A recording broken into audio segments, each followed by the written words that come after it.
Anda kembali pemirsa dalam program News Screen. Pusat Pelaporan dan Analisis Transaksi Keuangan atau PPATK sepanjang tahun 2020 berhasil menyelamatkan penerimaan negara hingga 9 triliun rupiah. Hasil ini didapat atas kerjasama dengan Kementerian Keuangan dalam mencegah tindak pidana pencucian uang di bidang perpajakan. Selama tahun 2020, pemanfaatan terhadap hasil analisis dan pemeriksaan PPATK telah menghasilkan kontribusi penerimaan negara sebesar 9 triliun rupiah.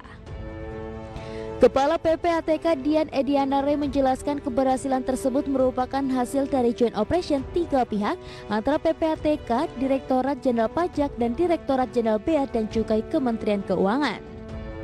Sementara itu potensi yang dapat diperoleh dari tindak lanjut terhadap hasil analisis dan pemeriksaan mencapai 20 triliun sepanjang tahun lalu. Lebih lanjut dia menjelaskan tindak pidana korupsi masih merupakan persoalan yang serius yang perlu mendapat perhatian semua pihak. Hasil analisis dan pemeriksaan PPATK terkait tindak pidana korupsi didominasi oleh kasus-kasus yang melibatkan pejabat pemerintahan, kepala daerah, dan BUMN.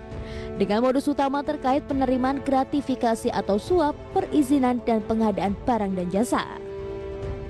Pemanfaatan terhadap hasil analisis dan pemeriksaan PPATK telah menghasilkan kontribusi penerimaan negara sebesar 9 triliun. Dapat kami sampaikan bahwa keberhasilan ini merupakan hasil dari joint operation 3 pihak, PPATK, Direktorat Jenderal Pajak, dan Direktorat Jenderal Bea dan Cukai Kementerian Keuangan, khususnya dalam menghadapi tindak pidana pajak, kepabeanan, dan tindak pidana cukai di Indonesia.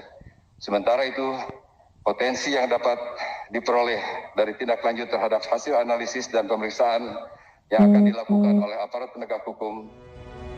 Upaya penelusuran transaksi keuangan juga menunjukkan peran profesional money launderer dalam membantu proses pencucian uang dari harta hasil TPPU dan tindak pidana korupsi.